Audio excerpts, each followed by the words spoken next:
be speaking to. Oxford University Press is one of the largest publishers of textbooks serving Africa. To give you an idea, I put into Gemini, which is Google's AI, and I asked it to draw me a map of Africa. And this is what it drew me. Look at the size of Greenland. Look at the size of Africa. It's feeding off the wrong map projection still. So there is work that we need to do. I just want to remind you, before I leave the stage, why it's important to do this work. When Africa is distorted on the map, Africa is diminished in the mind. When Africa is distorted on the map, Africa is diminished in the mind. We are not a small continent. We are not small people. We have the agency. There's enough of us to demand that the world sees us as we are. My one ask of everybody in this room is to sign the petition. You can find it on correctthemap.org. The second thing I will ask you to do is to look at the maps around you, online, in your children's classroom, on your office walls, in the reception of your organizations, and see which projection you're using. And if you see it's the wrong map, say something, change it. Let's challenge the status quo. The third thing I would ask you to do is to mobilize your communities, your family, your friends, your colleagues, and the institution you work for to spread the word, because change begins with us. And if you're a member of government, help advocate for new policies that recognize that map accuracy is a matter of dignity, of identity, and proper representation. Imagine if the world used the right map and saw us as we are. And imagine if a world where every child grows up understanding the real size and the real importance and the real truth about Africa. I would ask you to join us. Thank you, ladies and gentlemen, for listening. There's a film I'd like to play.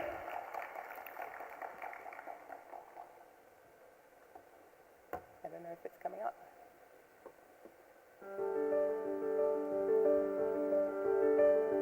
This is where I'm from. My continent is big.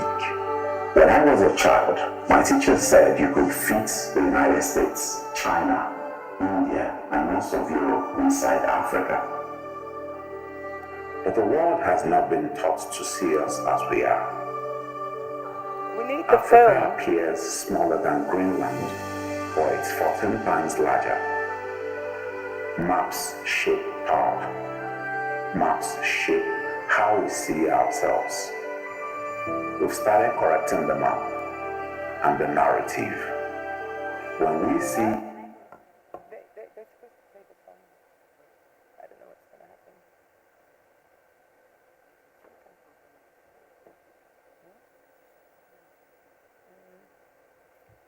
I'm hoping they'll play the film, but if we can't, that's also fine. I finished.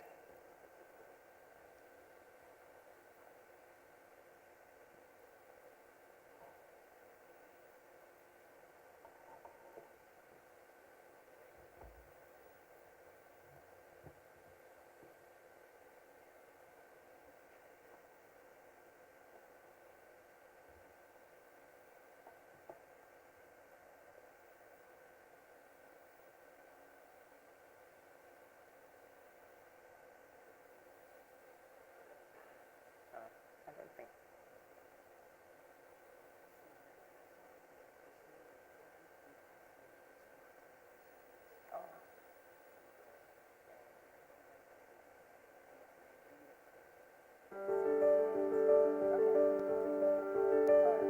this is where I'm from. My continent is big. When I was a child, my teacher said you could fit the United States, China, India, and most of Europe inside Africa. But the world has not been taught to see us as we are. Africa appears smaller than Greenland, or it's 14 times larger. Maps shape thought. Maps shape how we see ourselves. We've started correcting the map and the narrative. When we see Africa's true size, we see our true power. We see possibility. This is Africa reclaiming its agency. Correct the map.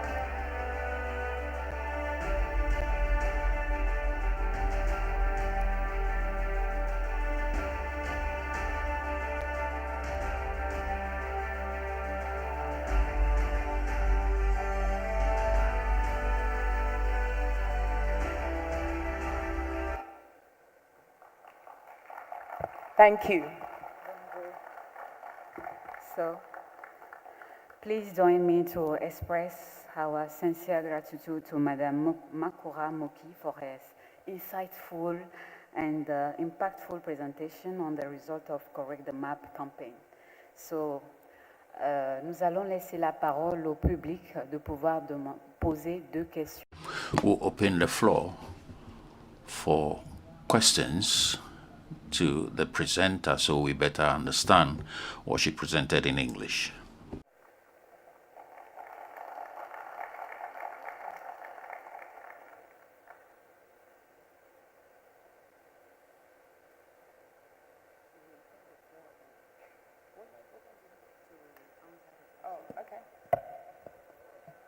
So I've been asked if there's any questions. Bonjour, Bonjour. je suis Paulo. Good morning. I'm from Burkina Faso.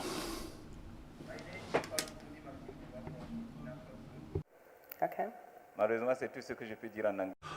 Unfortunately, that's all I can say in English.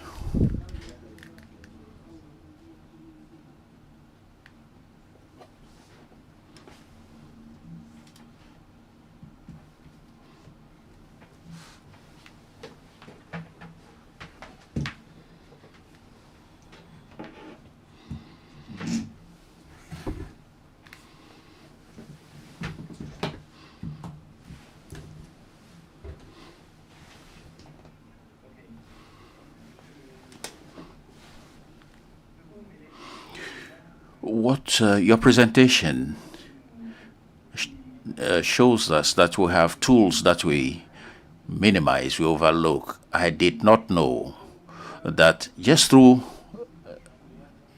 the map, we are able to get a different perspective. And my question is this: your presentation, the presentation you just made, is it possible for us to find it on your site so we can share it? Because I'm also a lecturer at the university, and I would really love for my students be able to see what I have just seen, because it stirred up something in me, and I want to transmit that to my students and let them know what I have just discovered. Thank you. Yeah. Thank you, merci. And absolutely, yes, all the tools you need are on that Correct the Map website, so you can download the Equal Earth projection, and there should be tools there. There's a lot of schools that are using the things that we have on that website, so please, yes, and thank you. And sign the petition.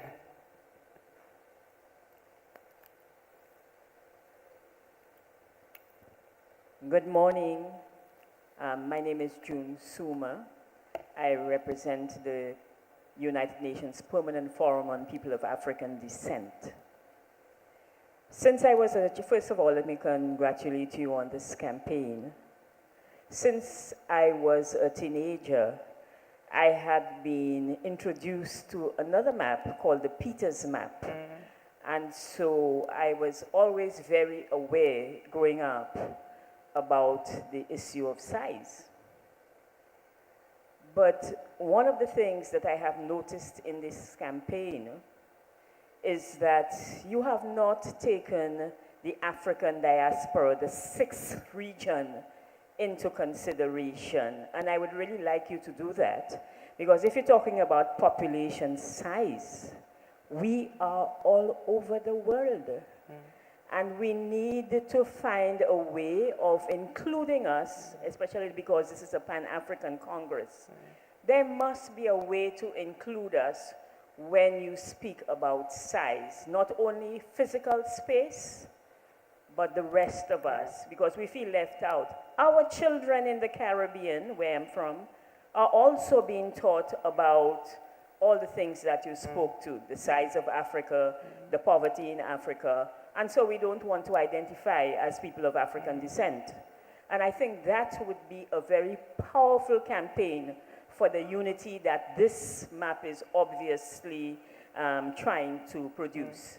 So consider that. We'd be very happy to help you at the Permanent Forum of People of African Descent. Thank you.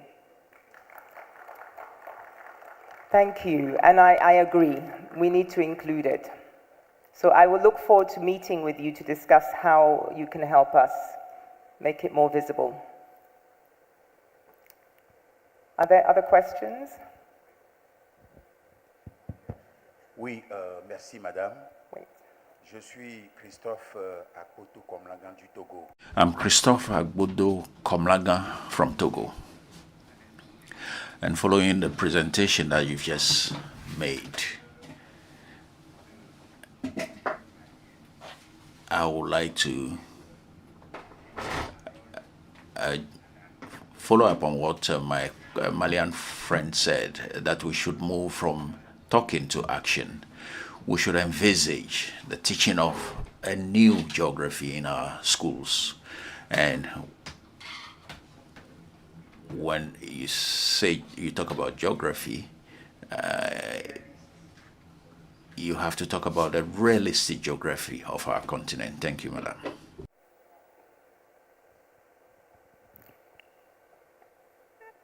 I didn't catch if there was a question, but I agree with what you said. Non, en fait, c'est pas une question. In fact, mine is not a question, it's a proposal that I made.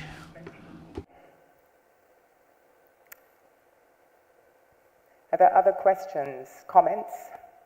Yes.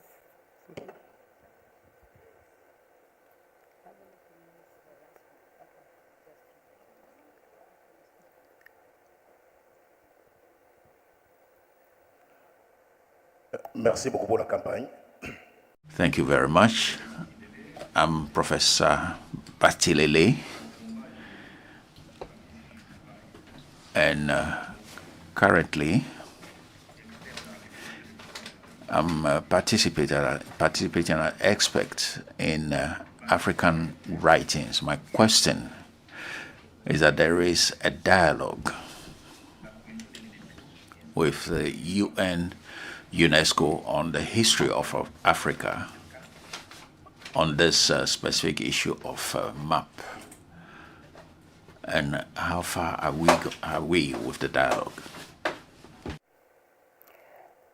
I wasn't aware of a conversation about maps at the UN. I know we included them. We actually wrote to the Secretary General to ask them. But there's a whole department that deals with maps at the UN, and we've been directed to them, and we're speaking or attempting to speak to them, yes.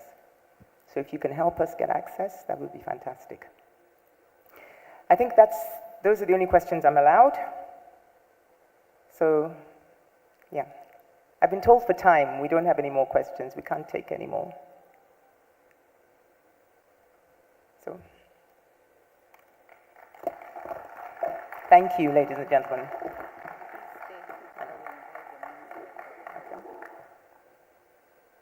Merci encore une fois, Madame Macron. Thank you once again, Madam. Now we'll invite the Honorable Minister of Foreign Affairs for the presentation of a souvenir.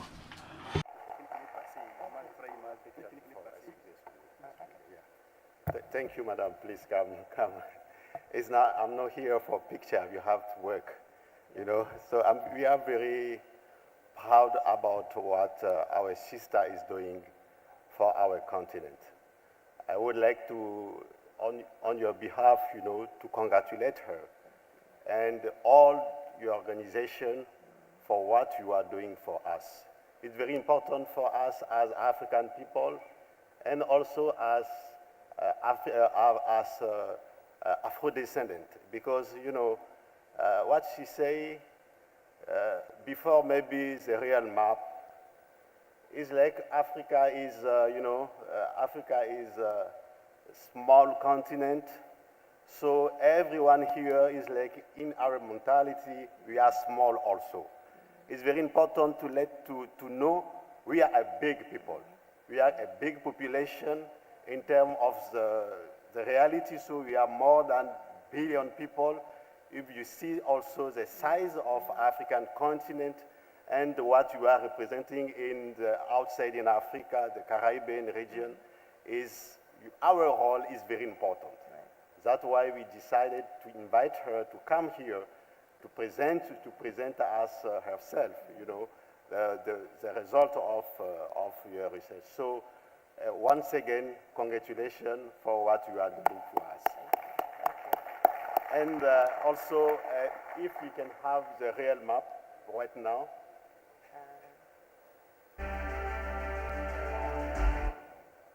We need the picture of the real map. This is where. The picture of the real map, please. I don't know if we have. I don't know if it's on there. They've taken the thing. I can't change anything.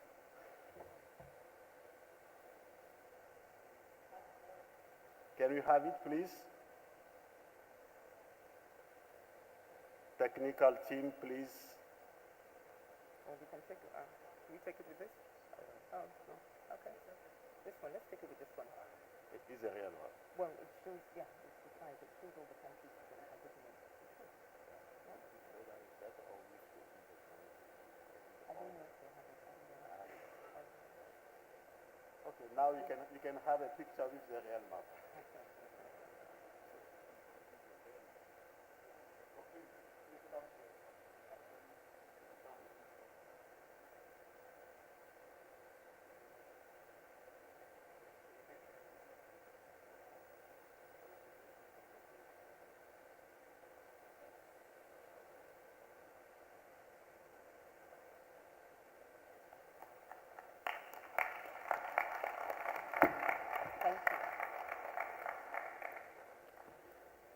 Encore une fois, merci à Madame. Once again, thank you, Madame Makura-Muxi, for your clear presentation of the map of Africa and for presenting the reality of our map. We'll invite the Pan-Africanists to take the lead. Madame Coralie Lolio.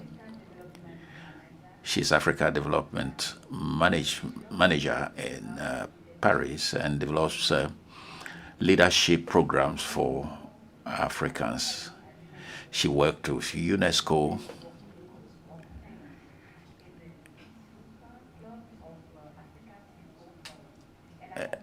She supports public and private organizations on a strategy of influence and moderation of events and partnership. Madame Coralie Lolio, la scène Pan-Africaniste. Thank you.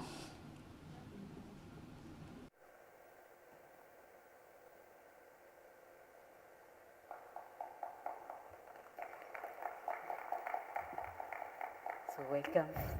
Welcome. Mesdames et messieurs, chers... Ladies and gentlemen, members of the diaspora, we have started a first session yesterday.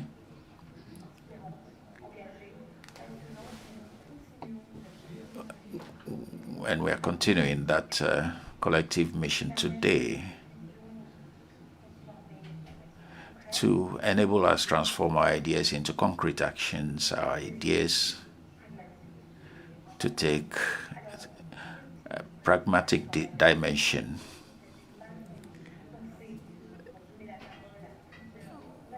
The idea here is to give the floor to many Pan-Africanists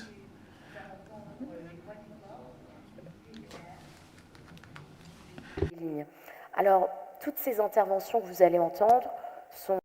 The comments that you are going to hear is about renewed Pan-Africanism,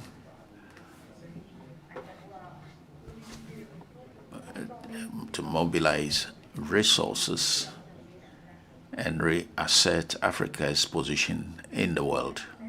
Without further ado, I'd like to call Mr. and Dr. Akian Koyayi Kalfani.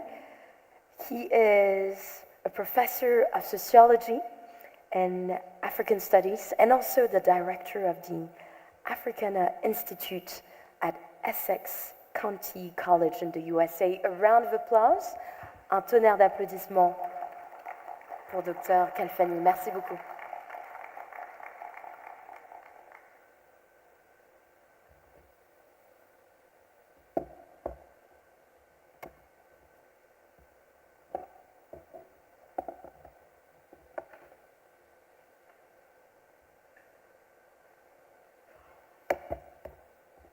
One moment.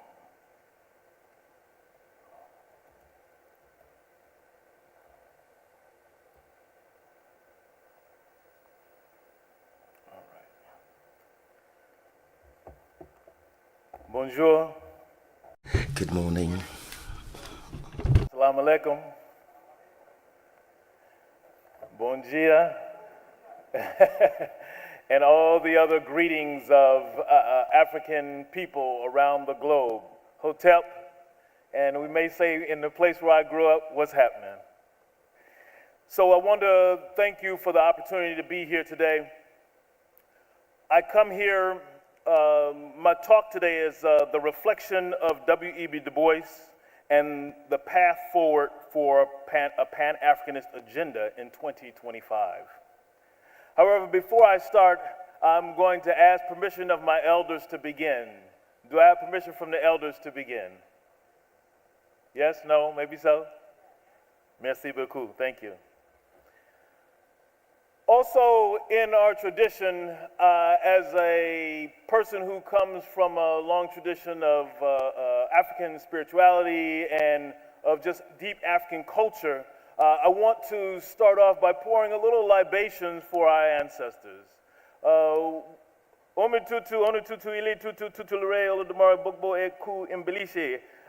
want to thank, we let the water to be cool, let it be calm, and let it be collected. We want the water to be this water that we use. Sometimes folks use other things other than water, but I use water because it's the cycle of life. And we want that cycle of life to regenerate and reiterate itself over and over again because we come from the beginnings of time and we let nothing stop us. Ashe? I need your help. Ashe? There you go.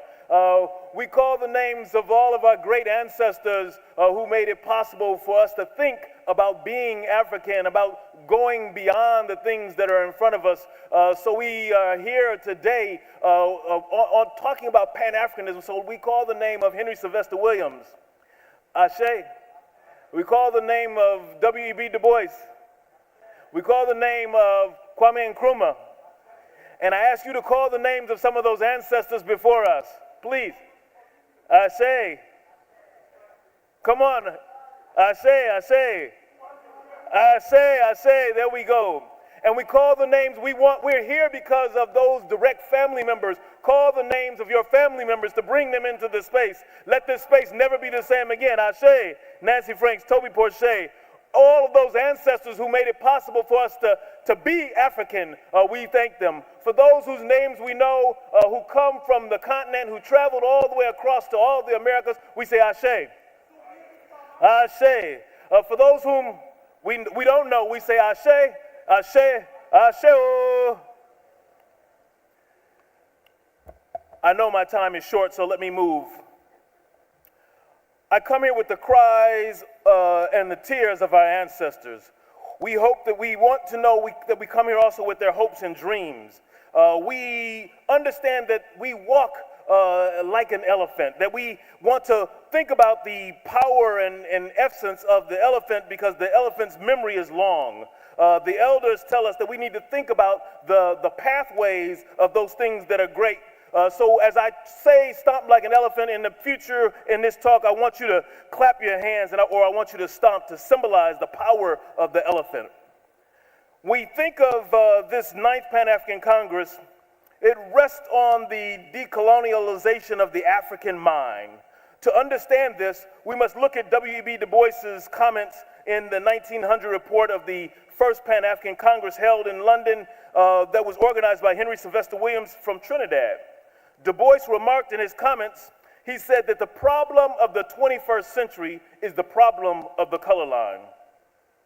And what Du Bois meant by that was that we have to think about the impact of racism and racialization, racialized inequality, the impact of white supremacy on the global stage, that we've got to understand that these things didn't just exist then, but that they continue to exist and impact us.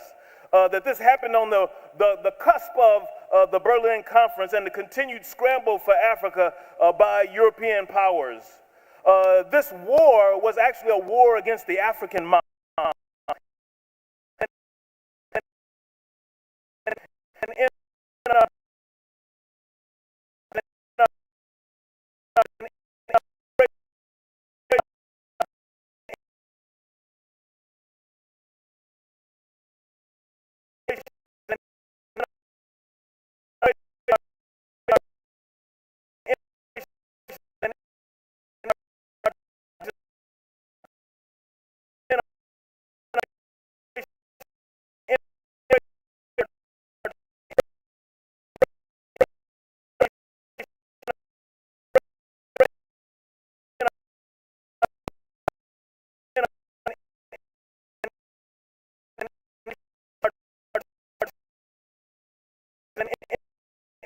In our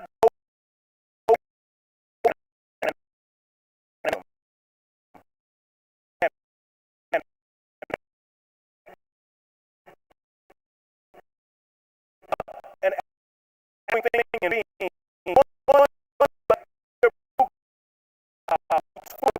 about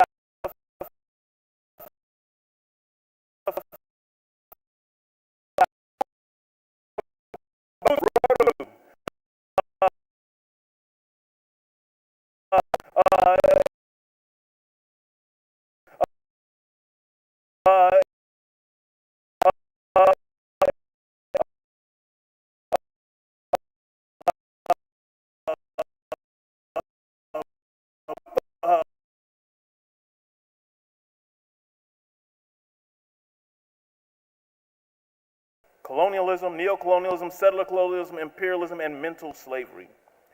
Minister Atta, I was at the conference last week on ending colonialism, and he mentioned that we have generational trauma and we shouldn't forget, but also want to suggest to you that we have generational fight and struggle for transformation, and we need to incorporate that into what we do. There's a powerful person, his name was Resma Menakem, wrote a book called My Grandmother's Hands, and in there he talks about that we need to heal ourselves and we heal our minds and bodies and don't let the ideas of trauma consume us, because we're bigger than that. As we don't have much time, I want us to think about that we want to encourage our African governments, regional bodies, and the African Union. We must plan for how we think differently about that and how we think about how artificial intelligence is coming as a new form of colonize our mind. Was just mentioned in the map. That there's these, that the maps can be drawn, still colonized in the African mind. We've got to liberate ourselves on all of these levels. That African memory, we go back to the elephant. I'm going to ask you, I'm almost done, and let me just say, as I finish, I want you to think about the African elephant, right? And that elephant has long memory, so what you want to do is that, as I say, stop like an elephant, can you clap your hands? Stop like an elephant. No, come on, we're here together. Stop like an elephant. All right, and if you don't do that, you can stomp on your ground. I say to us, stop like an elephant and leave a path or an imprint for the youth behind us. Come on. Stop like an elephant and crush out the remaining tentacles of colonialism. Stop like an elephant to break down the memory of bondage for individual and collective trauma. Stop like an elephant and end the oppressive exploitation of African women around the globe. Stop like an elephant. And end the disease of white supremacy, control, and domination. Stop like an elephant. Stop like an elephant. Stop like an elephant. And change the world. Ashe and thank you.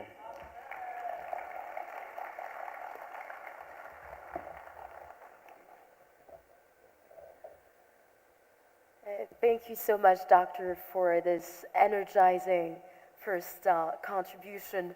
Thank you so much. Without further ado, I'd like to call someone who comes directly from Nigeria. We have the honor of welcoming on stage Mr. Onura Abuwa. Can we have a round of applause as well? And some claps like the elephants. Thank you.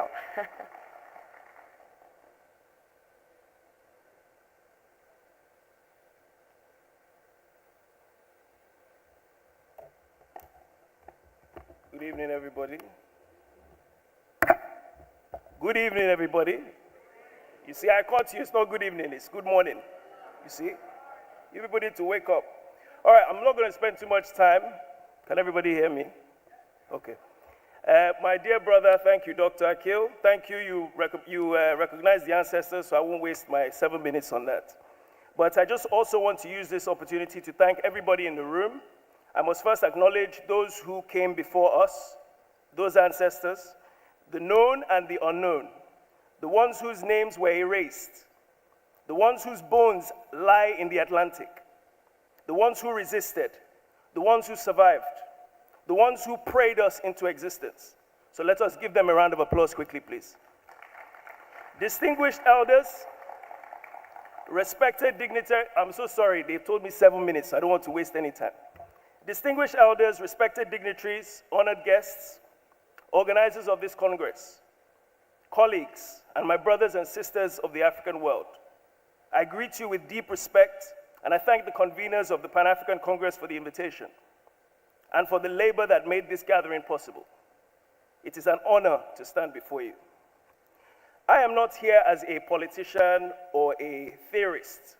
I am here as a Black African man, a member of the global African family, a filmmaker, an educator, a father, an entrepreneur, and a Pan-Africanist in practice, not just in language.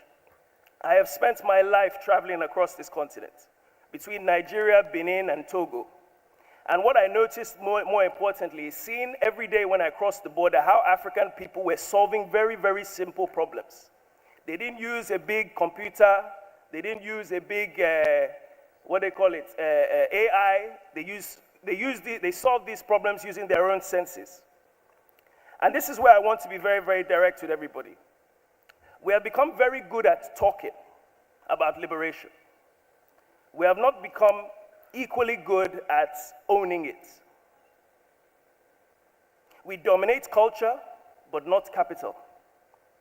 We dominate sound, fashion, and narrative, but no platforms. We dominate consumption, but not production at scale. So yes, I'm a Pan-African, but I'm also unapologetically pro-Black economics.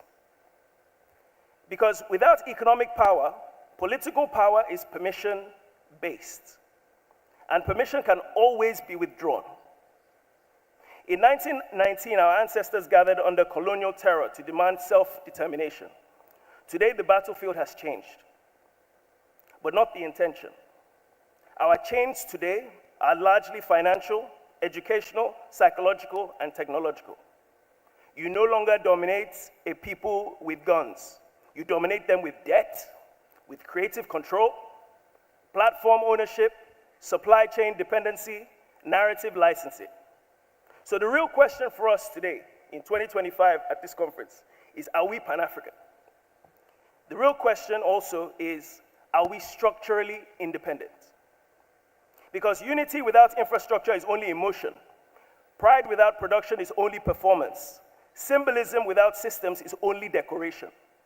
Pan-Africanism must now mature from philosophy of resistance into a program of construction.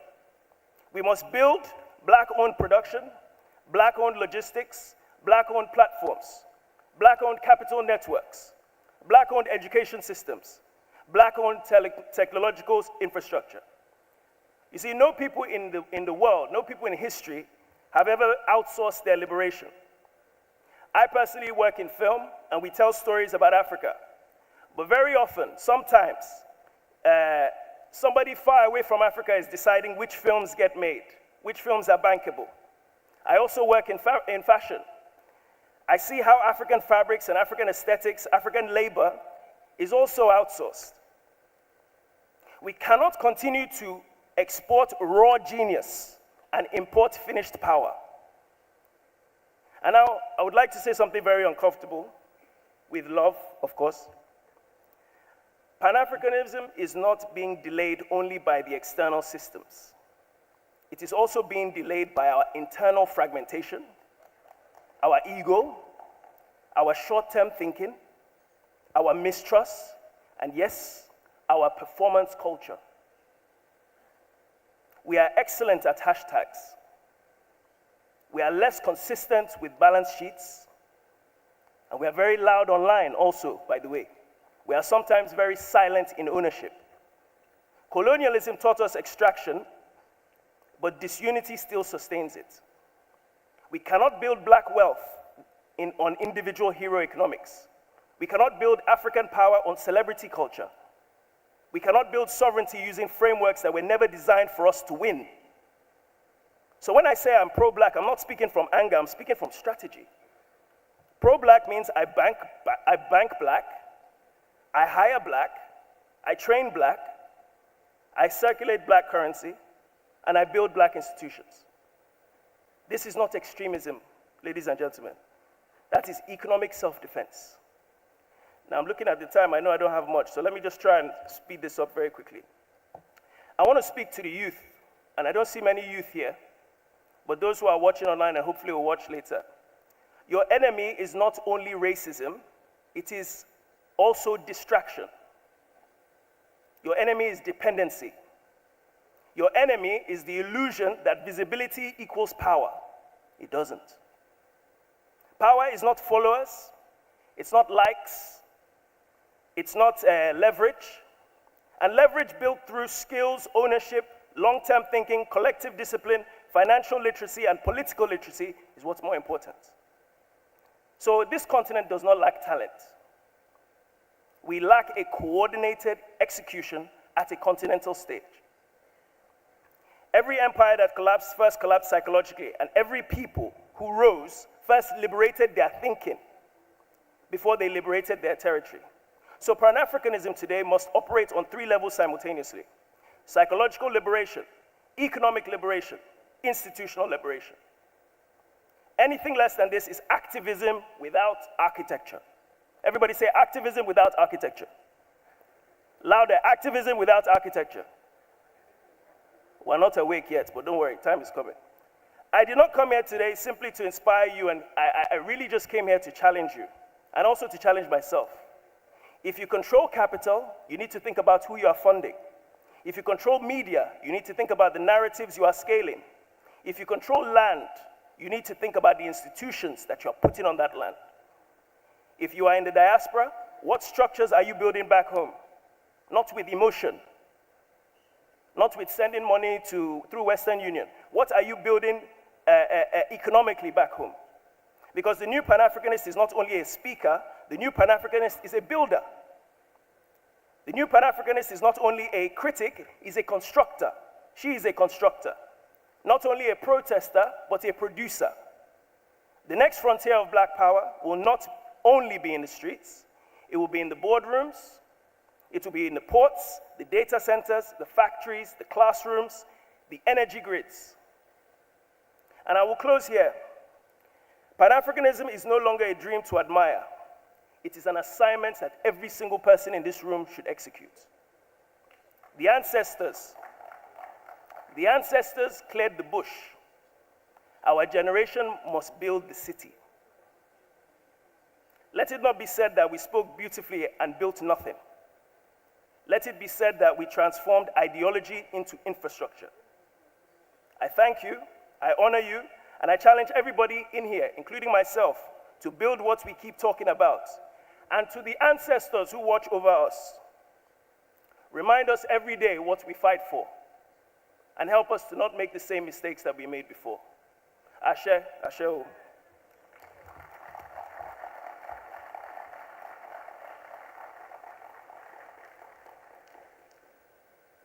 Thank you so much. Indeed, we're good about talking about liberation, but not owning it. I loved that phrase. Thank you.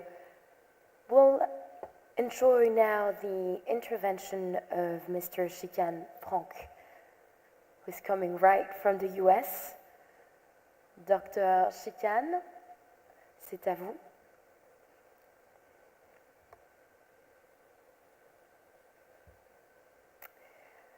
Dr. Chicane est un Emeritus Pastor of the Apostolic Faith Mission of South Africa and also a co-convener of the 2021 Africa and African Diaspora. A round of applause as well for our next guest. Thank you so much.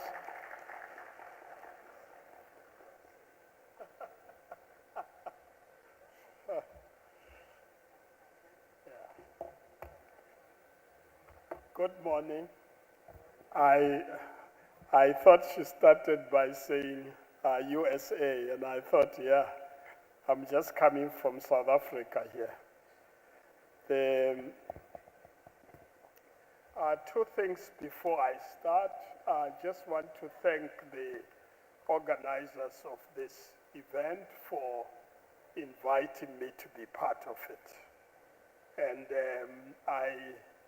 I asked for a PowerPoint facility and showing two maps, and I was told it's not possible.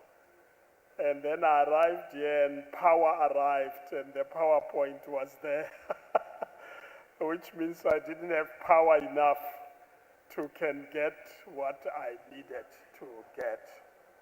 Let me just say, I'm going to say in 7 minutes, I'm going to say in 7 minutes, tell you what I would have said in 7 minutes. I think that's the best way to do it, because I can't do it in 7 minutes. Mine is about the African diaspora. We started in 2016, and we are about how we change things. So I just want to start by saying, firstly, lamentation as a response to pain or suffering is natural. It is natural when you go through pain. And when I was subjected to torture, I cried, and they laughed at me and said, "You also cry." But lamentation also heals. There is a way in which if you talk about your experience, you get healed. But I want to say that wallowing in it creates a negative cycle of inaction and despair. There is a way in which we can talk about our suffering and not change it. Secondly, victims of oppressive and brutal systems start from expectation that the oppressor will respond as human. They assume the oppressor is human and expect a human response. History shows that the opposite is true, that the oppressor doesn't know care how much you cry, how much you lament, but they want to extract from you what they want. And so we have learned lessons. We don't have to repeat that. Martin Luther King said, we know through a painful experience that freedom is never voluntarily given by the oppressor. It must be demanded by the oppressed. And you can't get your freedom without doing anything to get it. The apartheid system would never let us be free. The Western powers supported them to oppress us, and we had to fight our way through. So I would like to say the trajectory of Pan-Africanism went through that process. Between 1900 and 1945, there was an expectation that these oppressors, these colonizers, these racists would actually change and understand it. And Du Bois, for me, it's a classical example. He went there 1919, Verzales, at the conference after the war, and expected that because we joined you to fight this war about a free world, that they would get them freed, and it never happened. Second World War happened, and Du Bois also again was in Atlanta, Atlanta, and he actually made representation. He thought now it's time because you fought for a free world, and he discovered, no, this is a free world for the oppressors, not for you. And that was a very painful experience. And in Manchester, Du Bois was there again. And I just want to say, Manchester for me, it's a symbol of a radical change in Pan-Africanism. I don't have time to talk about it, but I just want to say that slavery and colonialism left a legacy we still struggle with today. And that's what I would like to deal with in terms of what we do. There's a racist worldview out there against people of color. I don't like that word, but I'll use it for brevity. And a division between the global south and the global north.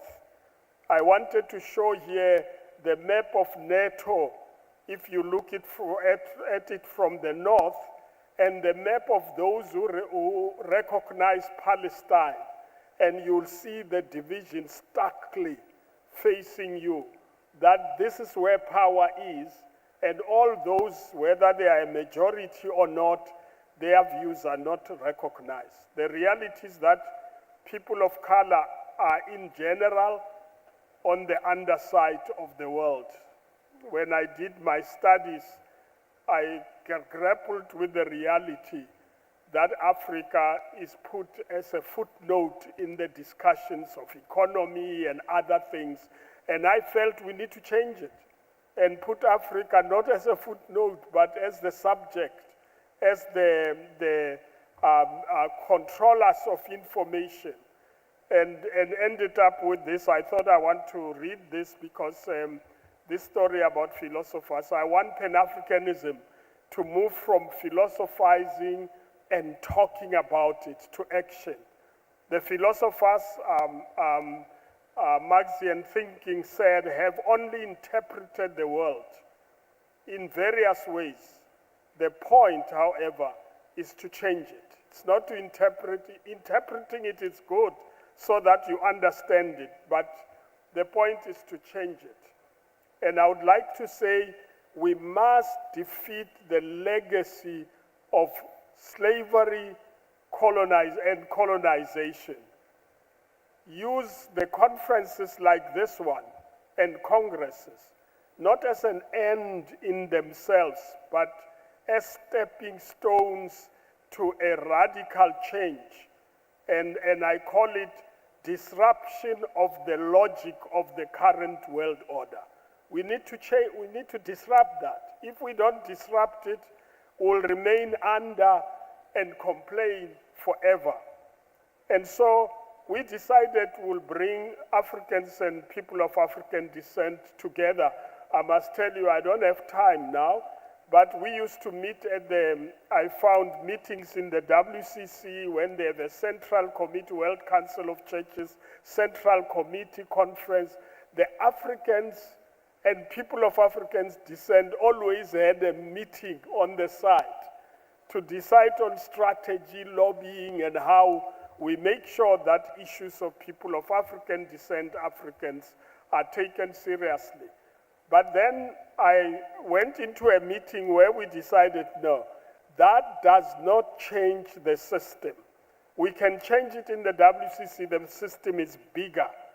And so we decided to go broader, mobilize Africans and people of African descent globally.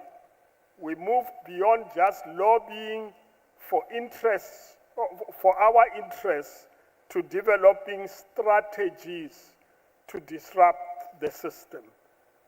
And beyond the WCC, we also realize it's limiting if it's just Christians. People of African descent are broader than that.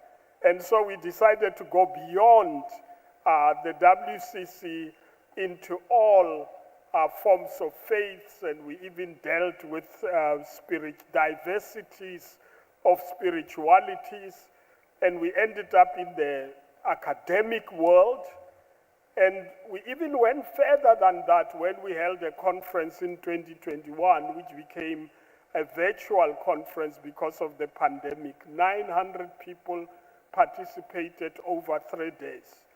And in that conference, we then moved beyond to say there are colonial victims as well, like indigenous people. So we brought indigenous people from the different parts of the world. We also then brought Palestinians as well in terms of colonization. And the methodology, I can see she's coming to take me out of here. The methodology is mobilizing region by region, not talking. Mobilize region by region, mobilizing Latin America, the Caribbeans, North America, Europe, and Asia. We also decided we need to deal with thematic group issues and be collaborative, work with the AU, CARICOM, UN, ecumenical organizations, academics. And the thematic focus, I won't now speak about them because there's no time. The themes we've picked up is decoloniality, that we need to liberate the minds of Africans and people of African descent. The next is reparatory justice. Third, global governance architecture. Fourth, and it's not in the order of importance, economic justice, leapfrogging Africans into, I'm finishing them. Leapfrogging Africans, use the Internet of Things, the 4IR, artificial intelligence, to move beyond the limitations, and then the issues of global justice. And I would like to say that we're having a conference coming in October last year. I just want to conclude by saying, one slide. Just wanted to conclude by saying that in all these struggles, we had collaborators. And these collaborators are like those who aided the slave takers in Africa to take our siblings to the Americas. We still have them today, and in our struggle, we need to deal with those issues. Thank you very much. Thank you so much.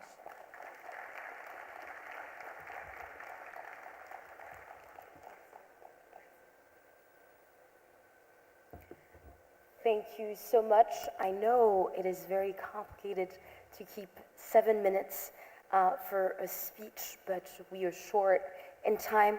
So as we continue to move forward, I'd like to call on stage His Excellency, Mr. Cornelius Adam, the former Minister of Communication, Culture and Civic Education of Togo. A round of applause, un tonnerre d'applaudissements, s'il vous plaît.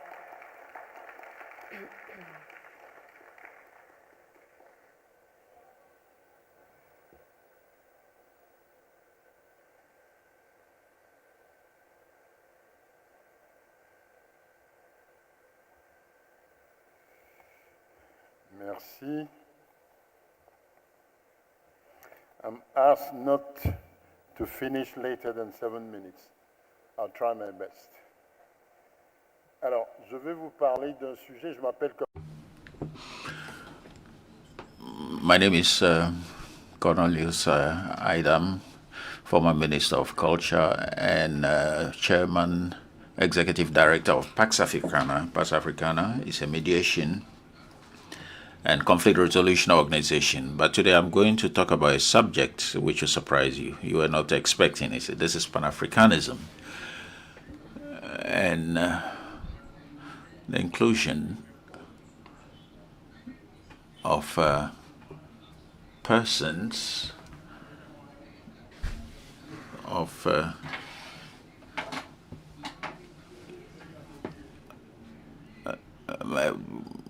we are going to discuss two issues. Pan-Africanism is an important movement for the unity and development of the African continent, and the inclusion of people with hearing defects. And I want to talk about this because I'm also chairperson of an association of that we call ESA, that is children with hearing handicaps, so that we can have a continent that is more open and more with more solidarity with everyone. Our objective is to promote unity and the emancipation of the African people and the diaspora. It linked to slavery, colonization that Africans went through, because the African Union, or the OAU at that time, the founding fathers of OAU, including Senghor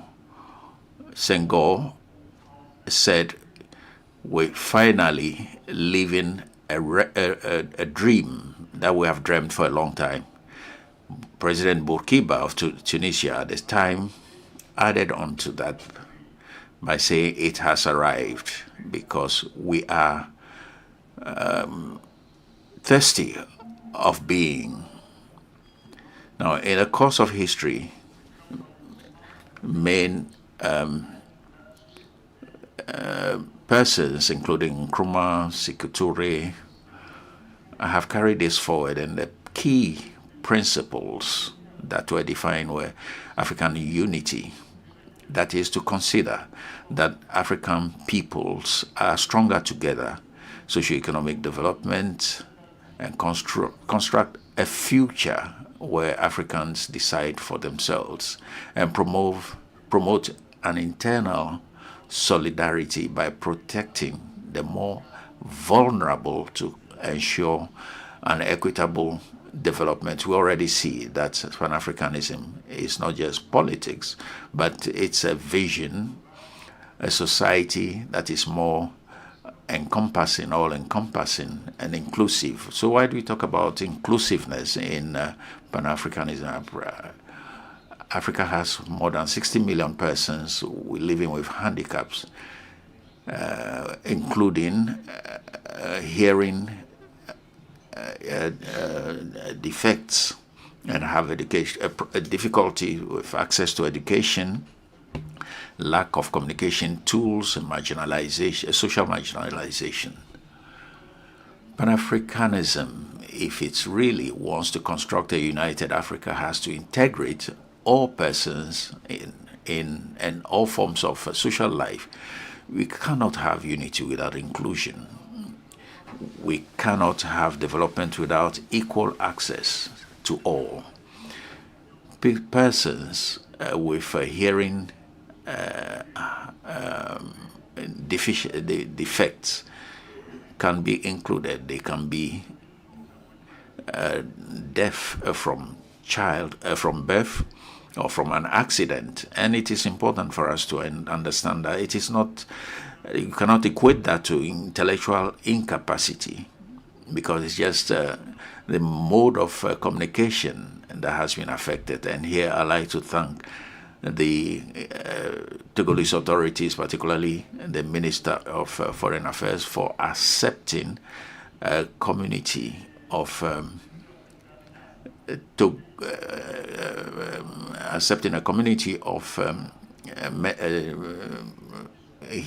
persons with hearing handicaps. And here, the interpretation that is being done for people with hearing handicaps, most of you here cannot understand. So Pan-Africanism represents three values: unity, social justice, and development. Africa needs all its citizens, its children, including people who have hearing defects, education, access to education, and without their inclusion, their potential is not used. Now, how do we do this? We have to formally recognize sign language. I'm talking about African sign languages, which in actual fact does not exist as such. We use the American sign language, which is called ITEL. And how did this happen? That we are francophones and we use the American sign language, because in the Pan-Africanist space, there's somebody called John Jackson Andrew Foster, who is an African American born in Alabama, and which after meningitis lost hearing, so he became dumb. He became deaf and dumb. So for the black that he was, things became a little difficult for him. He left Alabama and went to Detroit to one of his aunts. And in that country, when we say that somebody left his family to go and live with their auntie, then there is a substitution of Afro descendants. So he went to live with the aunt, and then he'll move on to the University of Dalhousie in Washington, D.C. It's one of the universities that accept people with hearing defects. He finished his studies, then went to Michigan and became a university lecturer. And then he created the Christian community of deaf and dumb. And in 1957, he boarded a plane and came to Accra and created the first school. Why in Accra? Because that's when Kwame Nkrumah became president of the Republic, and at a time where people like Marco Gauze were encouraging, people of African descent in United States to come to Africa. Marcos Garvey created the shipping company called Black Star Line, and it's the Black Star Line that gave the name to the Ghana national football team, and also the Independence Square of Ghana, the Black Star Square. At the same time, there were people like Malcolm X, Cassius Clay at the time, who became Muhammad Ali, Ike and Tina Turner, who all came to Accra because Nkrumah had created a movement that resonated with the Afro descendants. And that was when Jackson came to create the School of the Deaf and Dumb, and it developed very quickly. He felt Pan-Africanism to the extent that he had to spread this in all Africa. And that is how come we came to adopt the American sign language. All countries, all the way to Ethiopia, in Francophone Africa. He created schools in many African countries, including Togo. I could have said a lot more to indicate that Pan-Africanism is not just theoretical, and if it were not people like Kwame Nkrumah, we would not have been here today, and my countrymen would not have been here today. Thank you. Merci infiniment, Monsieur l'Ancien Ministre. Alors, nous allons appeler sur scène Monsieur Anthony Fabien, qui doit partir. We invite Et je vais l'appeler sur scène. the chairman of the Pan-African Council. We invite him to join us here on the rostrum.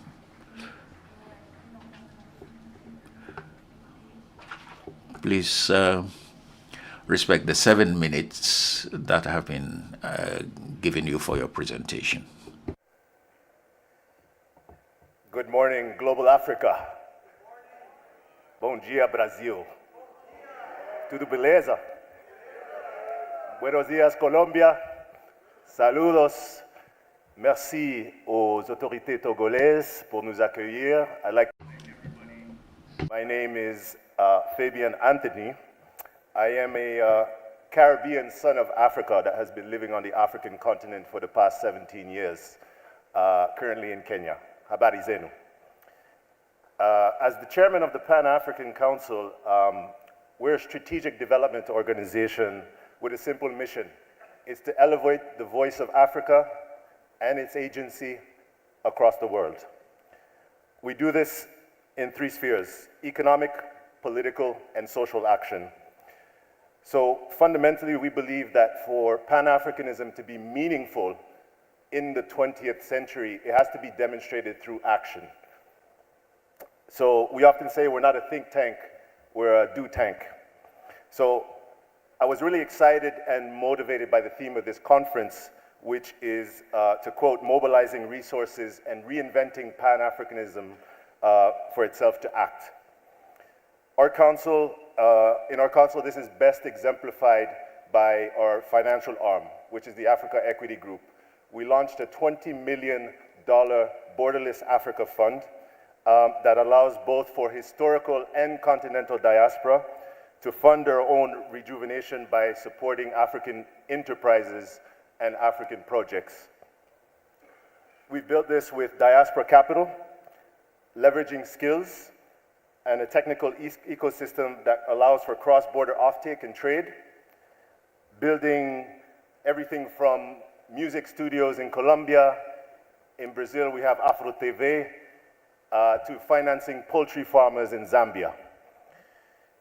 The results speak for themselves. We've annualized 36% returns to investors on a yearly basis, over 5,000 businesses, projects financed, 22,600 jobs created, 6,000 children have been kept in school, 50,000 patients now have access to health care, 18,000 homes given electricity, and finally over 500,000 people that now have access to water. So I want to draw from these lessons. Really, my talk is quite short because we're doers, less talkers. How we can be pragmatic when it comes to Pan-African action in a multipolar world. And for us, this means aggressively defining it by economic rights. We can't truly be free until we control the value generated by our intellect, our resources, and our labor. So I'll go through 4 pillars. The first pillar is really, how do we define rejuvenation from struggle to sovereignty, learning from history? I have a unique background in that I was educated in China, middle school, high school, university, and China's subjugation has been defined by what they call the century of humiliation during the first Opium War. How many centuries have people of African descent and Africa been subjugated? We're talking about more than 400 years. And China defines its development policy based on this humiliation. But I want to transform that for Africa. I think we need to make the next century the century of prosperity. We have to move the language from poverty reduction to wealth creation, whether that's intellectual, cultural, financial, spiritual.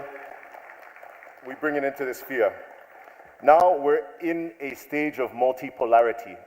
As you've noticed around the world, everything is being renegotiated. Trade agreements, new alliances, BRICS Plus, the Caribbean, Afro-Caribbean Trade and Investment Forum. There are more connections and more negotiations that are happening than ever before.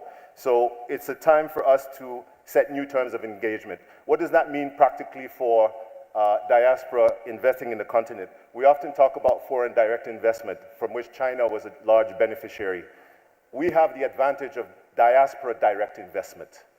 And this has to be done translating the remittances that already come to Africa, going into structured vehicles, such as a fund that we've developed, that is going to build the infrastructure of the future that we need to be prosperous. Third, concrete actions for continental rejuvenation. One of the things that we emphasize in our organization is consuming local. Building the infrastructure for economic sovereignty, and we see this through the Africa Continental Free Trade Area, that we are trying to harmonize regulations, streamline logistics, and tell our own stories when it comes through this value addition. Our second biggest actionable bet is betting on the youth. So the average enterprise that we finance, the average age of the entrepreneurs and our enterprises that we finance is 24 years old. So we need to see our engine of prosperity done through the youth, and I say free the youth. How do we do that? Massively scaling up seed funding, venture capital, and entrepreneurial ecosystems, both in Africa and regions of the diaspora. I have 2 more minutes. Decolonizing education as well. This is a focus really on knowledge and skills to address their needs, such as STEM, vocational skills, and entrepreneurship. And finally, as we are continuing to press the global case for reparations, that's not an excuse for inaction. We have to focus on what we must build now, and we've been on committees across Africa in different conferences talking about what those instruments could look like, from issuing continent-wide diaspora bonds, to establishing a Pan-African Diaspora Investment Fund, to channel diaspora fund remittances towards productive sectors and regional supply chains, to the continuation of harmonization of business policies across the continent. Our African countries have some of the most difficult business environments which don't allow for capital to flow freely and empower our people. And finally, a Pan-African skills bank and mentorship network to connect diaspora professionals to African firms, SMEs, and addressing the skills gap. So I just want to finish on the last important point. As we move forward, it's been 125 years since the first Pan-African Congress. We need accountability. And so for the next 125 years, and this can fit into the framework of the Agenda 2063 of the African Union, we need a Pan-African scorecard. And that Pan-African scorecard includes economic integration. What level of economic integration have we achieved? Citizenship for historical diaspora. Resource control, how much of our resources do we control? And human development index. This commitment to accountability is how we're really going to demonstrate to the world that we are serious in this coming century. To conclude with the words of the great Kwame Nkrumah, we must unite or perish. So let us choose to unite, and let us define this century as Africa's through pragmatic action. Thank you.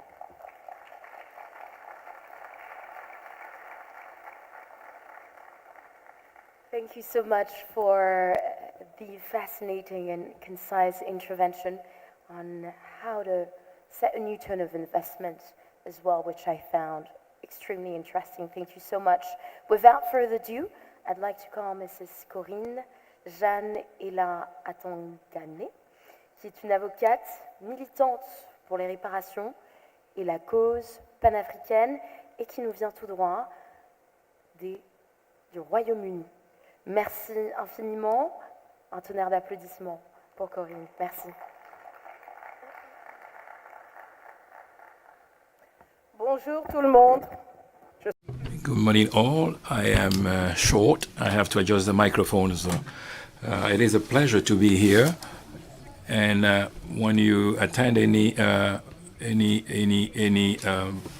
forum, it's good to see Costa Rica, Colombia, our friends from North America, the Global South, the Togolese, the Beninois, and the Zaire, the people from Zaire. And every time you come back, you go back filled with energy, and it is good for us activists to charge back our batteries. I want to intervene on the vital necessity of Pan-Africanism. It will be difficult not to repeat ourselves because I think that everybody here, you're like me, you are Pan-Africanist, committed, and it's good to see you, to meet you, to listen to you. I want to say that it's a multipolar, in the face of a multipolar world where the power struggle determine sovereignty, Africa can no longer afford to be economically vulnerable, politically and culturally.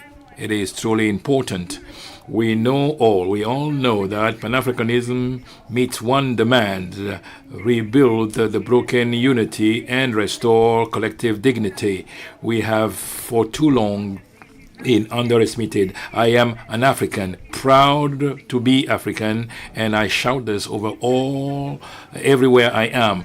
We need to transform the trauma memory into organizational strength. We all know that in a world that's dominated by the great blocs, European Union and all and the such, no isolated African country can defend its interests. Pan-Africanism should therefore help us a unified geopolitical ability to negotiate, a reinforced negotiation ability, mutual protection against interferences. If we not pull together, we are dead. Imperialistic forces will not spare us anything. Africa is too powerful so that they will for them to let us prosper. We have to unite. Without Pan-African cooperations, African wealth will continue to benefit, especially foreign countries. Pan-Africanism is also an assertion. I've heard and I've seen and I heard on my brothers and sisters of Global South and Africans and from Haiti and all our friends everywhere across the world. We are the sons and daughters of the same civilization, poorly known but immense, and our unity is our strength. My friends, my brothers before me have said the same thing. We're afraid of artificial intelligence. I don't know about you, but I am afraid of it because I like African simplicity. This technology which is reconfiguring Africa has to determine its own trajectory. I don't want to imitate the others. I don't want to be like the others. I want to stay who I am. I don't absolutely want to be transformed by the media and the such. For me, Pan-Africanism is not a romantic dream. It is the only way for the continent to prosper. My friend Akil, when I hear him invoke the ancestors, is something I like. We have come together to assert a truth that has been proclaimed for more than a century. Pan-Africanism is not an option, it's a vital necessity. Vital. So I'm really proud to be with you and to be Pan-Africanist. It's a necessity for our dignity, our safety, and for our future. As an advocate, I would really like that one day I be able to defend a common cause before international jurisdictions. I don't want to go there as a friend, a daughter of Cameroon. I want to go there speaking of several countries together. I want to be there and say I represent Togo, Niger, Benin, Cameroon, Nigeria all together because we all have the same common cause. Ladies and gentlemen, Africa can no longer wait. Our children can no longer wait. Our dignity can no longer wait. Africa is today at a crossroad, historic crossroad. Never has its potential been as immense, huge, and never has the risk been as great. The more you grow, the more we'll be proud, the more we'll achieve, and all of us here, with what we've been doing for the continent, will grow, and the more you will be safe from danger. We have no choice. We unite or we disappear. Unite or disappear. To unite means request something, political courage. Never would I have thought that I would do politics. I don't like politics. But I realize that without political courage, nothing moves forward, neither in justice, nowhere else. So I thank the Togolese authority for the Pan-African Forum. We need political courage. It's the only solution. Our leaders have to take the lead. I don't know how much time I have left, but I want to be brief. What I want to say is that if we do not unite, we are going to disappear. And if we unite, we're going to come back to life. We have to take back, as my friend before me said, we've been talking about in London in 1900, in Paris in 1919. We have reinforced all that in Manchester in 1945. We went to sanctify ourselves in Addis Ababa in 1963. We went to revitalize in the recent Congress in Kampala, Accra, Johannesburg, and today in Lomé. But after that, what do? What's next? We don't make one.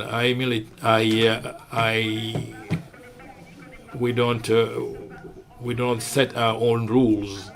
So I only have one wish.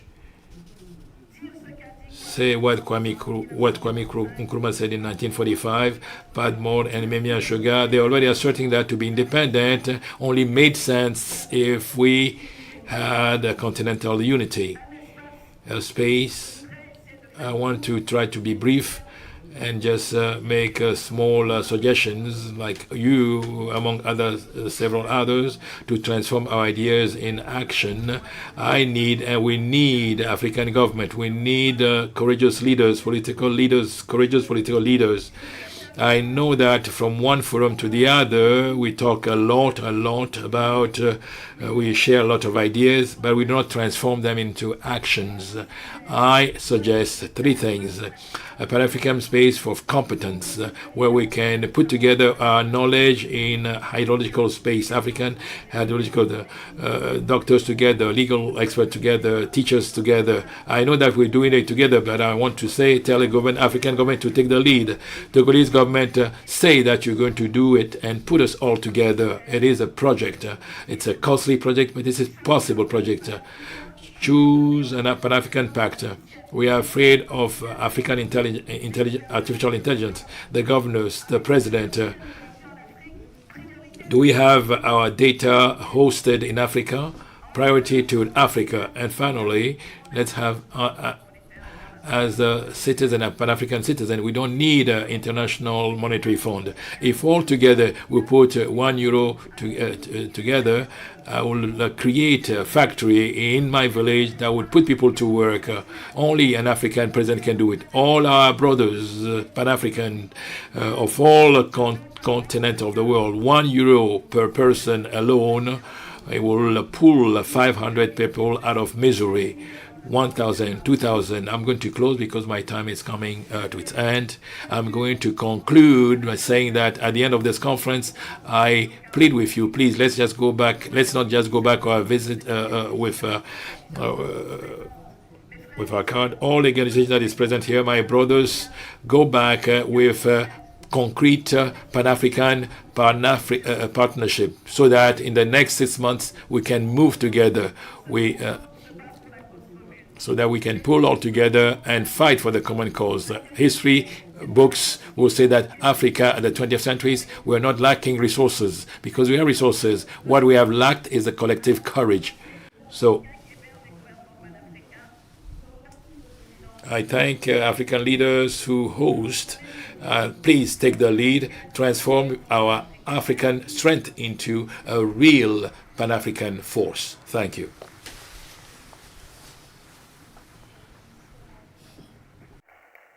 I think what you said needed to be.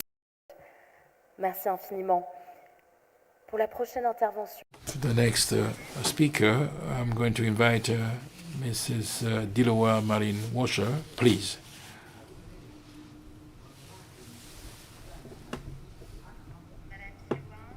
Mrs. Bilowa, are you in this session with us?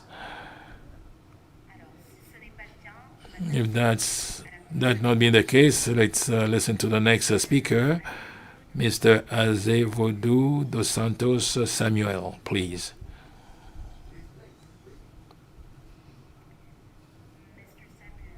Monsieur.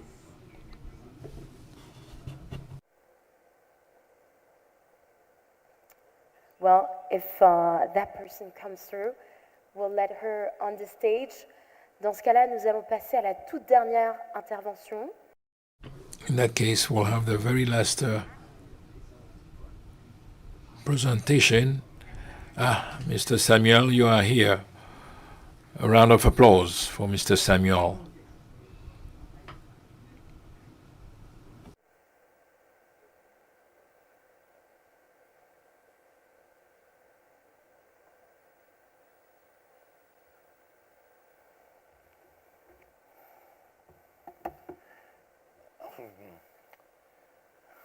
Bom dia a todos e a todas. E assalamu alaikum. Eu sou Samuel Azevedo e para mim é uma honra estar aqui neste encontro panafricanista.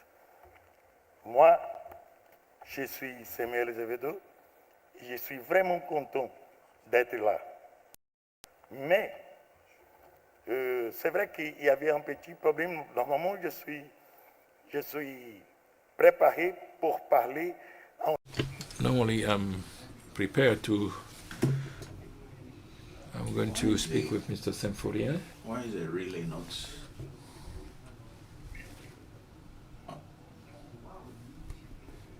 I'm going to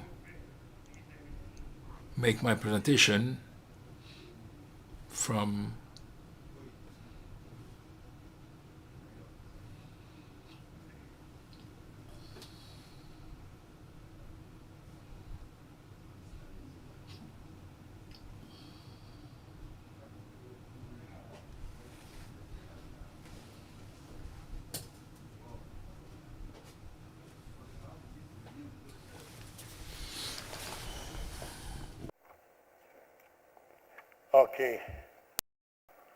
Ok.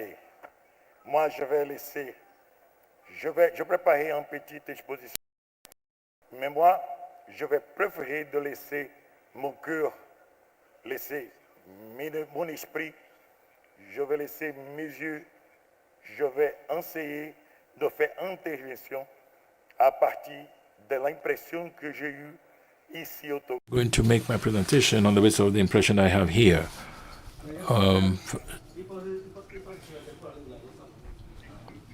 I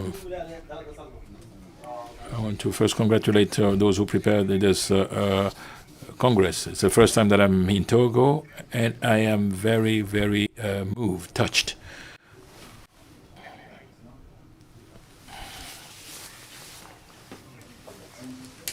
But I cannot stop talking here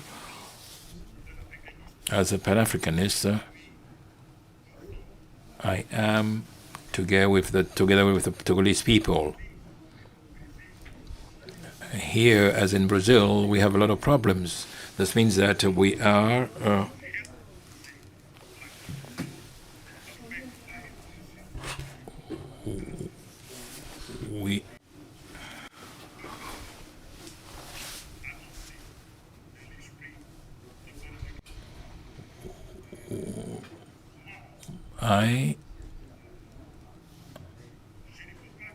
I cannot say that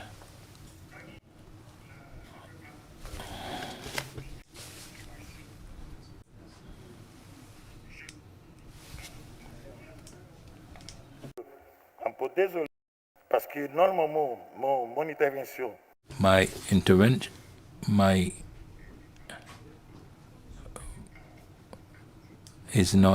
presentation is not, in fact,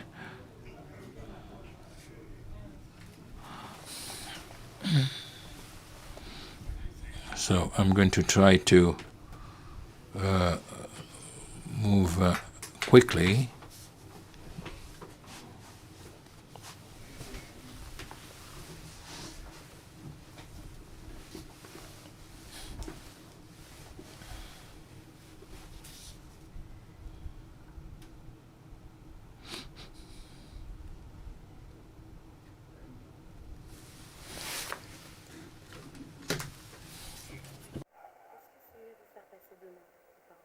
C'est pas ça? Oui, non, je pense. Oui, Ouais. très bien. Ok, moi je... Vas-y, si tu veux. Merci. Alors, on va reprogrammer effectivement l'intervention de monsieur pour demain. Going to reprogram the intervention for tomorrow because we would really like to. I think it would be better to prepare and set a time for tomorrow. So we say a great thanks to sir. These are the challenges of doing it live. So we're going to reprogram this for tomorrow. So we're going to continue with our very last presentation because the commission have already started. And I know that some of you would like to go to these other commissions. Is Mrs. Funkiru Balikia with us? Mrs. Sintiwe Balikia, is she with us? Oh, it's a Mr. C'est Monsieur. So there are some inconsistencies, but a round of applause for Mr. Baleka. Merci.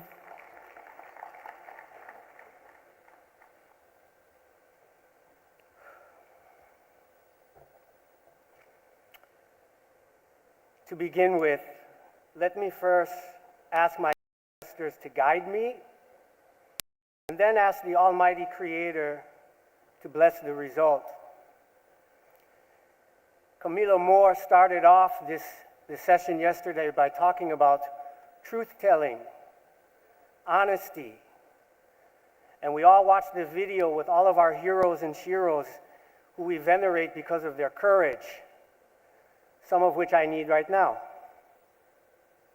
When I left the United States of America in 2021 to become, after 257 years of forced migration, ethnocide, and forced assimilation, the first in my family and the first Afro-descendant of Balanta origin to permanently repatriate to our ancestral homeland in Guinea-Bissau, I did so thinking that I had escaped the fear of being the victim of racist police brutality or becoming a new African political prisoner. Little did I imagine I would be coming to this Congress from Guinea-Bissau with the same fear.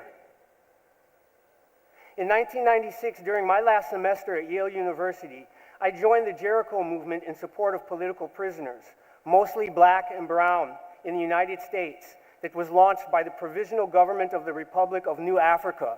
For those of you that don't know, that is the legacy of Malcolm X and his liberation movement. New Haven Black Panther Party member George Edwards showed me how to get resources from Yale University and use them to support political prisoners, most of whom were aging Black Panthers or Black Liberation Movement soldiers. And through George, I made contact with the international concerned family and friends of Mumia Abu Jamal and organized 3 days of activities on the Yale campus for the National Day of Student Protest in support of Mumia Abu Jamal, who is still a political prisoner in the United States of America. After the event, a group of students approached me and told me that FBI agents had come to their dorm and were asking questions about me. That's when I first became the subject of FBI surveillance and living with the threat of arrest and torture. This threat was resurrected on July 14th, 2023, when my house in Bissau was broken into at night while I was sleeping, and 2 laptops were stolen. Was it petty theft or a special op? After all, I had spent 5 years campaigning, charging the Vatican with an illegal declaration of total war against the African people, which launched the transatlantic slave trade, and I had been charging the United States government with state-sanctioned ethnocide that continues today. So I had reason to think that maybe perhaps I was being targeted like so many other new African and Pan-African activists and freedom fighters. So now I come to the 9th Pan-African Congress in Lomé, Togo. According to the communique issued by Pyramid, the Pan-African Citizens Movement, the history of Togo is marked by a foundational crime, the assassination of the first Pan-African president, Sylvanus Olympio, whose body still rests in Benin today. In his place, a regime was installed that has dehumanized the Togolese people and perpetuated injustice, repression, and fear. The Congress, this is their communique, the Congress is being organized behind the backs of the Togolese people, both those inside the country and those in the diaspora. The Togolese people, deprived of the freedom, democracy, and economic prosperity and well-being and dignity, have not been consulted, and they're not filling the halls right here, right now. This excursion and exclusion constitutes a blatant betrayal of Pan-African principles in the very Ubuntu which we are speaking of. In the past 60 years, there are more than 20,000 deaths, 4 million Togolese forced into exile, hundreds of political prisoners tortured and subjected to cruel treatment, forcing 35 people currently on hunger strike while 10 prisoners were murdered, while the ECOWAS Court of Justice has repeatedly condemned Togo for allegations of torture and ordered investigations and the release of their prisoners. So I humbly ask you, Minister Duce, that at this Congress, Togo takes the lead in a resolution for a general amnesty for political prisoners. Now, before arriving in Lomé, I had helped my sister, comrade and friend, Elder Kushita Makini Chameni, co-founder of the African American Academy in Ouagadougou, Burkina Faso, to set up an online petition for her husband, Mr. Jukem Chameni, a prominent civic leader and defender of democracy in Cameroon, who is currently arbitrarily detained and faces an imminent trial before a military court, where he risks 15 to 20 years in prison on entirely unfounded charges. He was kidnapped from his home on 24th of October amid a post-electoral crisis marked by more than 2,000 arrests and forced disappearances, many injured, dozens of deaths, including that of historic figure of the Cameroonian opposition, Anicet Kane, who died in judicial custody. I am suffering from that same post-election crisis in my country of Guinea-Bissau. After refusing to vote in presidential elections in the United States, since that government illegally forced citizenship on my emancipated ancestors without our consent, since then, I did not vote in their elections, but I voted with great pride as a citizen of Guinea-Bissau in the November 23rd elections. And it became obvious that the vote was a choice between good and evil, integrity versus selfishness, good governance versus fear. And I, like more than 55% of the people in 7 out of the 9 regions, voted for Dr. Fernando Diaz da Costa because it was clear in that moment Providence had raised him up. And as they say, the voice of the people is the voice of God. As I write this, President-elect Fernando Diaz is taking sanctuary in the embassy of Nigeria in Bissau because of the wicked intentions of the illegal transitional military high command. Members of his campaign and supporters are still held in detention with serious human rights violations, particularly against Domingo Simoes Pereira, president of the National Popular Assembly. Others include Marciano Indy, who was arrested at the airport on his way to attend another Congress like this, and Otavio Lopez.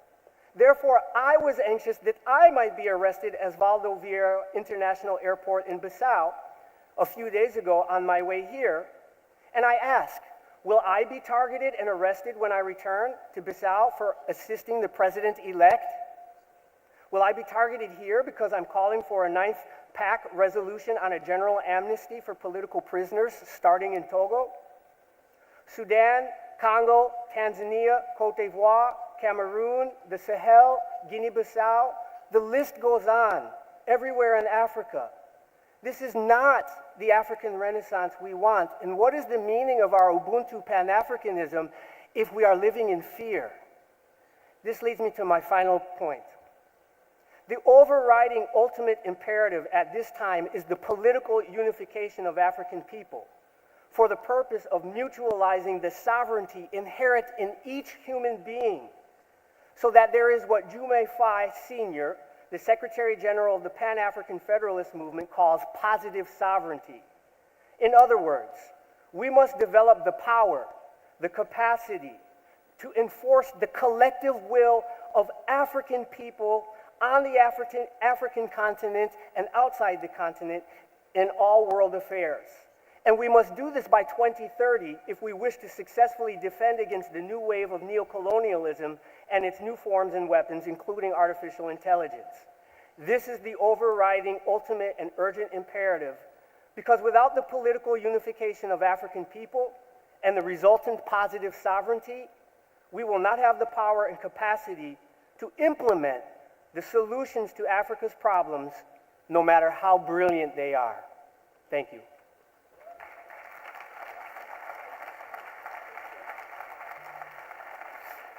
Thank you so much. We have a deadline for 2030 now.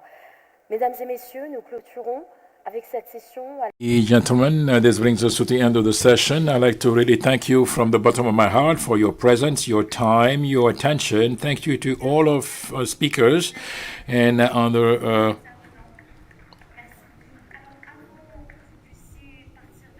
round of applause. I would like to ask the participants in the commissions to please join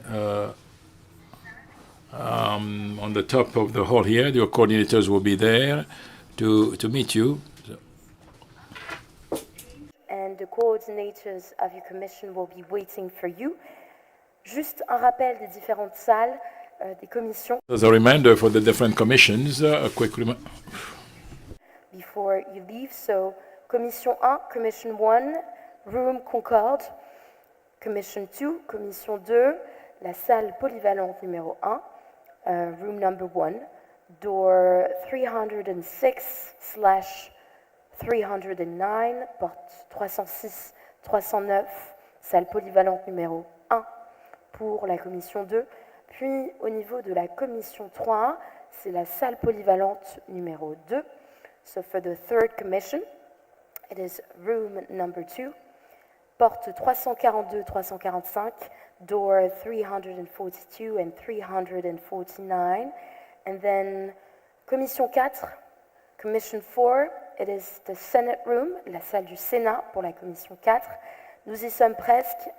Commission 5, it is here, so commission 5, you stay here. Et commission 6, the commission 6, it is the media room, salle média pour la commission 6. Et enfin, commission 7, commission 7, room Evala, yes, Evala room. And then commission 8, commission 8, salle Kéran, room Kéran. Merci infiniment à tous et je vous souhaite une excellente journée. C'était Coralie Lolio. It was Coralie Lolio. Merci infiniment. Merci.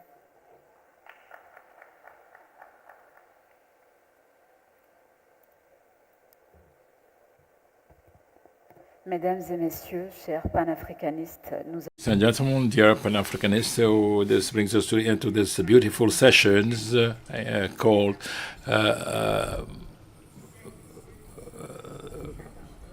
the floor to the Pan-Africanists, and I thank you all who have followed and who listen with attention and respect and commitments. Thank you for being with us. Tout à l'heure, nous allons observer une... Well, we're going to have a coffee break followed by the commission sessions. And let me indicate that the commissions, reiterate the commissions 1 to 6 will be here in this building here. Commission 7 and 8 would be across the street at the De Février Hotel, precisely in the Evala Hall. And then Kera also at the De Février. Commission 7 is in Evala, and Commission 8 will be at Kera. Lunch break will be at 12:30. We'll resume at 2 to 4, and at 4:45 we'll have the plenary here in this hall. On this, let's have a good day, good proceedings in your different commissions, and meet you back here at 4:45.